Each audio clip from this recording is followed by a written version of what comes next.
We just experienced one of the craziest years in UK theme park history, 2024. This year was insane, am I right? No. Well, we can agree to disagree, I guess. And we do disagree because last year was absolutely amazing. And with 2025 season coming very soon, I thought I may as well go back and recap because last season was so amazing. It was not a flop, it was just fantastic. This for me was when the season officially started. Not when the parks opened, when Hyperia finally got topped off. It was such a special day.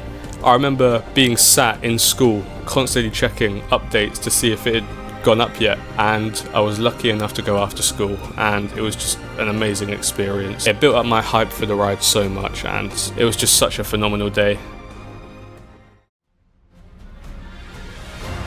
Speaking of amazing days, we were only 10 days away from another one.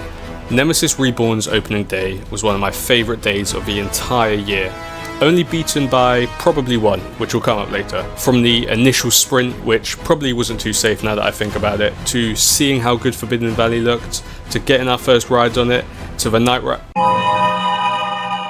We don't talk about the night ride incident of Nemesis Reborn opening day. If you know, you know. And almost a month later, another opening day came rolling around. As someone who's been going to Legoland since they were very young, there's never been a big coaster open in my entire lifetime, so seeing one finally open was really exciting. And I loved the way that Legoland handled this. You could tell it was an opening day, they had special entertainment and an opening ceremony, and they made sure that this was a big deal because a lot of die-hard theme park fans, and especially people who've been coming to Legoland for a long time, like me, would have been looking forward to this day for years.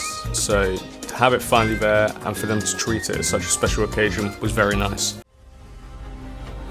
The 27th of March was just a normal Wednesday until Thorpe Park put out an Instagram and Twitter post saying that there would be an announcement at 3 o'clock. This announcement would of course be confirming the opening day to be the 24th of May 2024. This meant that Hyperia, their brand new roller coaster, would be able to open up on their 45th birthday, and meant that the 24th of May would no longer just be an anniversary for the park. It would be an anniversary for their headlining roller coaster, Hyperia. In more Hyperia news, the first test was on the 16th of April 2024. I went to Thorpe Park on the 15th of April 2024, hoping to see it test, and it didn't. So I'm still a little bit salty about that. However, I was thankfully able to watch the test happen in real time by watching Theme Park Worldwide's live stream on the test happening, and I was so happy to see it go round with no fails. Overall, this looked like a great day for everyone who was there. 10 days later, the Wave at Drayton Manor opened. This was their old roller coaster Shockwave, but instead of it being a stand-up roller coaster, it was now a sit-down roller coaster.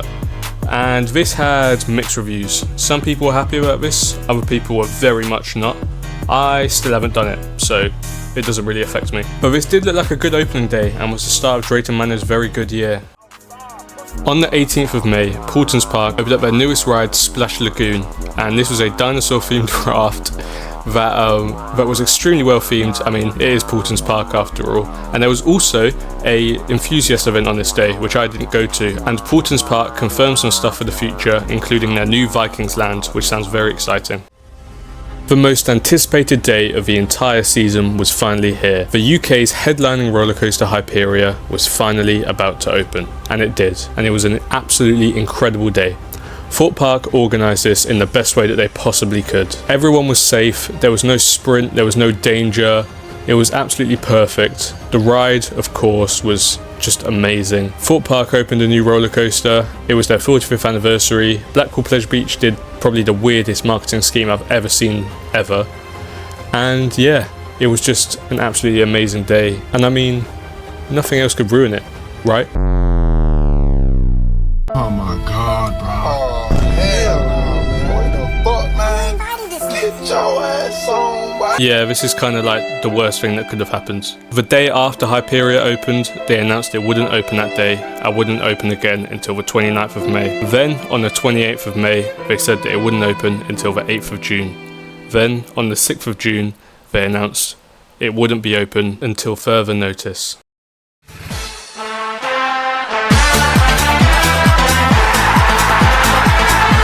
Thorpe had finally done it. They'd finally got Hyperia up and running again. Don't get me wrong, it wasn't exactly smooth sailing from there because it closed that very next Saturday, and then on the 19th of June it valleyed, so it wasn't exactly easy for Thorpe. However, they eventually got it under control and all was well.